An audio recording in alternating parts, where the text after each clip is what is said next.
Welcome to Sportpen. Today we're diving into the making of a legend, Joe Montana. We'll trace, the pivotal moments, the sheer determination, and those game-changing performances that really etched his name into sports history. Get ready to explore what truly defines greatness and how iconic athletes reshape the very narrative of sports. It's pretty remarkable when you think about it. A guy who became so known for clutch plays. Mm-hmm. Well, he wasn't exactly a top prospect coming out of college. I mean, yeah, he won a national title at Notre Dame in '77, but the NFL scouts, they weren't exactly blown away. That combine rating, a 6.5 overall, and only a 6 for arm strength. It just shows how much projection goes into the draft. There was another QB in that same draft who got an 8.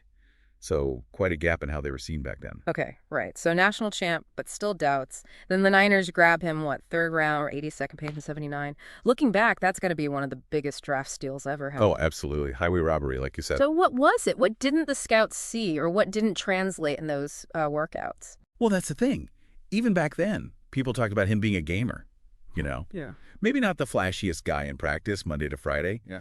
But when the lights came on Saturday, different story. Someone who knew the Notre Dame scene back then really stressed that point. He just elevated his play. Okay. That intangible it factor. Mm-hmm. And apparently even his own coach at Notre Dame, Dan Devine, he wasn't sold right away. Sounds like he was kind of hesitant to play him much initially. Yeah, there's that story. Maybe Devine wasn't his biggest fan at first. But, necessity calls.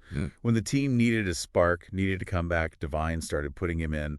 Sometimes with that funny line about waiting for the wind at his back.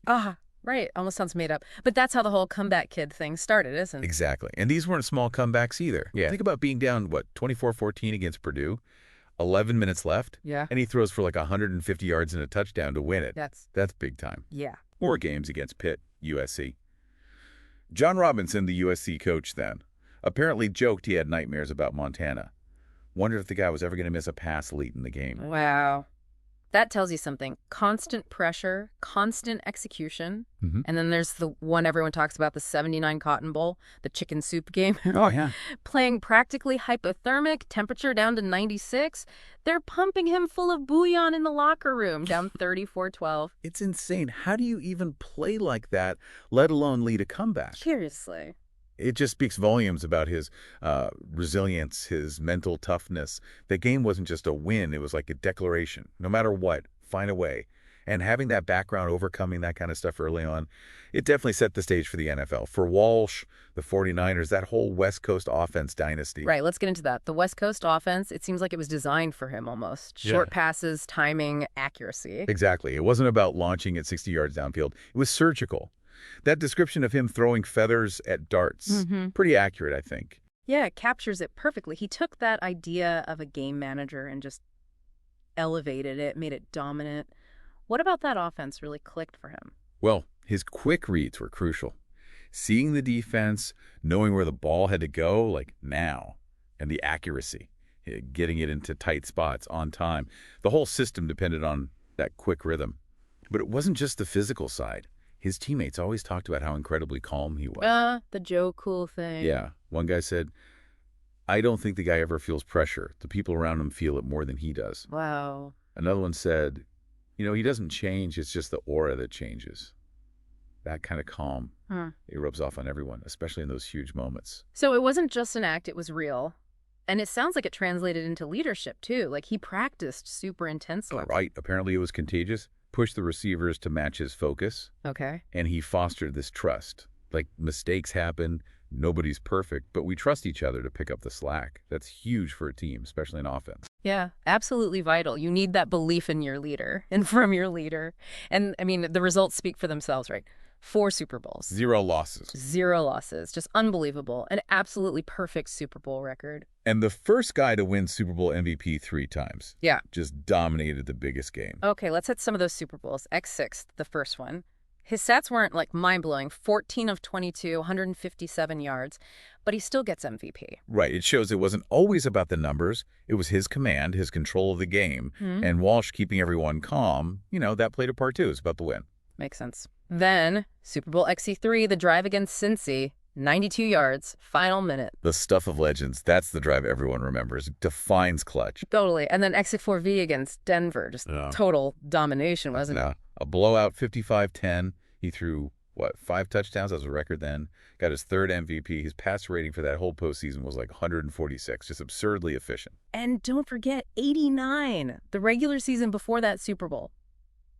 MVP season. Some say maybe the best QB season ever based on the rating system then. It's definitely up there. He was just dialed in. Remember that comeback against the Eagles? Vaguely remind me. Down big. Throws 4 touchdowns just in the 4th quarter. Finished with 5 TDs, over 400 yards. Just wheeled them back. Unbelievable. And that whole playoff run, 11 touchdowns, 0 interceptions, completed almost 80% of his passes. I mean, it's almost video game numbers. Wow. And 122 straight passes in Super Bowls without a pick. That's insane focus. Exactly. Precision, avoiding mistakes under the ultimate pressure. But, even for Joe Montana, it wasn't always smooth sailing. There were rough patches. Right. It wasn't all parades. There were those weird rumors, right? Like the Ferrari story, getting stopped by the cops when the car was supposedly sitting in his garage. Yeah, stuff like that. Or being seen in a bar during a team meeting. The kind of noise that surrounds superstars. Comes with the territory, I guess. Sure. But then the real adversity hit, that back surgery in '86. Oh, yeah, that was serious. Doctors saying he might not play again. That's terrifying for an athlete. And he comes back in, 55 days? Just incredible. The sheer will to get back on the field that fast speaks volumes. Absolutely. But then, 87 playoffs, that loss to the Vikings. Gets benched for Steve Young. Yeah, that was tough. And the fan reaction. People actually calling for him to be traded. After everything he'd done, that had to sting. Must have. A real test of his resolve. For sure. And then Walsh actually starts young in '88. Cites injuries, general fatigue. Montana felt like Walsh lost confidence in him. Said it tore his guts out. Wow. So even after the comeback, there's this huge internal challenge, fighting for his job. Yeah. But, classic Montana, what does he do? Leads them to win Super Bowl XC3 that season. Answers the doubters on the field again. You just kept responding. But eventually the trade did happen, right? Yep. To Kansas City in '93 after another injury. Must have been strange, leaving the Niners. Yeah, definitely bittersweet, you'd imagine. End of an era. But his time with the Chiefs wasn't just like a retirement tour. He lit a fire under them. Led them to their first AFC championship game. Right, I remember that. Showed everyone he could still play at a really high level, even in a different uniform later in his career. Yeah. Said he treated every game there like it was the Super Bowl. Still had that drive to prove himself. That competitiveness never left him. And beyond the stats and wins, it's that leadership, those intangibles, that Joe Cool thing we keep coming back to. Exactly. It defined him. Yeah. And how he treated teammates. Not yelling, not blaming. His whole approach was, look, guys don't mess up on purpose. He fostered support, not fear. Makes sense. But don't mistake the calm for lack of fire. His wife apparently saw that same intensity, that fierceness, when he was doing business deals later. It was always there, just controlled. That's fascinating, that contrast. When people compare him to other greats, Yeah. you hear different things, right? Some see bits of Brady's command, maybe Roethlisberger's improv, Rodgers' arm. Yeah, those comparisons pop up. But others argue he was just different, more of an artist maybe. Less raw power, more finesse and timing. Like Brady the craftsman, Montana the artist. It's an interesting way to think about it. It is. And it touches on that whole debate. Are players today just better?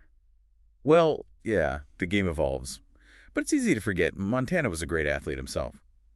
Reports say he ran a pretty decent 40, like 4.6, 4.7. Could dunk a basketball. He wasn't just a statue back there, Not like some other successful QBs, maybe. Good point. Athleticism isn't just one thing. So after football, was it tough finding that same rush? Sounds like it. Very common for guys who live that life. Yeah. He tried scuba diving, golf, apparently even flying for a bit until his wife talked him out of it. Probably wise. Yeah. But he admitted nothing really matched that game day adrenaline. And he didn't go the typical ex-player route, did he? Like becoming a loud TV talking head. No. It seemed like he intentionally avoided that. Not really his style to be, argumentative and loud just for the sake of it. Fits his persona. Right. He stayed connected, did appearances, a lot of great work with the Make-A-Wish Foundation, and then, surprisingly, got into business pretty seriously. Yeah. The venture capital fund, okay, that makes some sense. High stakes, decision-making. Mm-hmm. But co-founding a bank. Modern bank. That's kind of unexpected. Apparently, he almost forgot he did it. Huh. Yeah, it shows he had a lot going on. But what's interesting is how he talked about leadership in business. Trusting your gut, asking for help, valuing early investors. It sounds like those on-field principles carried over. It really does seem like it. So when you look at the whole picture, Joe Montana's story, it's so much more than just the wins and the rings, isn't it? Definitely. It's a story of just relentless perseverance, that incredible calm under insane pressure, and a kind of leadership that just elevated everyone around him. Going from a doubted college kid to a 4-time undefeated Super Bowl champ, it really makes you think about what greatness is and how guys like him just rewrite the script for their sport. Thanks for listening to Sportpen.